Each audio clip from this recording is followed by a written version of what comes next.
హైదరాబాద్ సైదాబాద్ జీవన జ్యోతి సంఘ ఆధ్వర్యంలో శ్రీ జయదుర్గాదేవి ఆలయంలో శ్యామలాదేవి నవరాత్రి ఉత్సవాలు వైభవంగా జరుగుతున్నాయి. ఈ వేడుకలో అమ్మవారిని ప్రత్యేక అలంకరణ భక్తులకు దర్శనమిస్తున్నారు.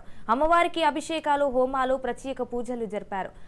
ఈ నెల 10న ప్రారంభమైన వేడుకలు రేపటి అమ్మవారి ఊరేగింపుతో ముగియనున్నాయి. ఆలయ ఫౌండర్ రామేశ్వర్ మాట్లాడుతూ అమ్మవారి దేవనలతో ప్రజలు సంతోషంగా ఉండాలని కోరుకున్నట్లు తెలిపారు. స్థానిక కార్పొరేటర్ కొత్తకాపు అరుణ్ రవీందర్ రెడ్డి అమ్మవారి వర్ణాహుతి కార్యక్రమాన్ని ముఖ్య అతిథిగా పాల్గొన్నారు. నవరాత్రుల్లో అమ్మవారిని దర్శించుకోవడం తన అదృష్టమని, ప్రజలంతా సుభిక్షంగా ఉండాలని కోరుకున్నానని తెలిపారు.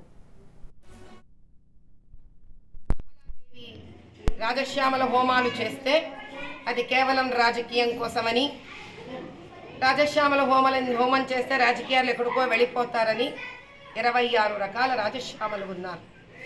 ఏవి తెలుసుకోకుండా అలా మనం ఎక్కడెక్కడ రాజశ్యామలు ఎవరు చేస్తుంటే వాళ్ళు లాభం కోసం చేస్తున్నాం అనుకుంటాం. కానీ ఇటువంటి దేవాలయాలకు వచ్చినప్పుడు, ఇటువంటి పీఠానికి వచ్చినప్పుడే మనకు తెలుస్తుంది. దేశ సంరక్షణ కోసము, హైందవ ధర్మ సంస్థాపన కోసము, లోక కళ్యాణార్థం కోసము రాజశ్యామల హోమాలు, నవరాత్రులు జరుపుకుంటాము.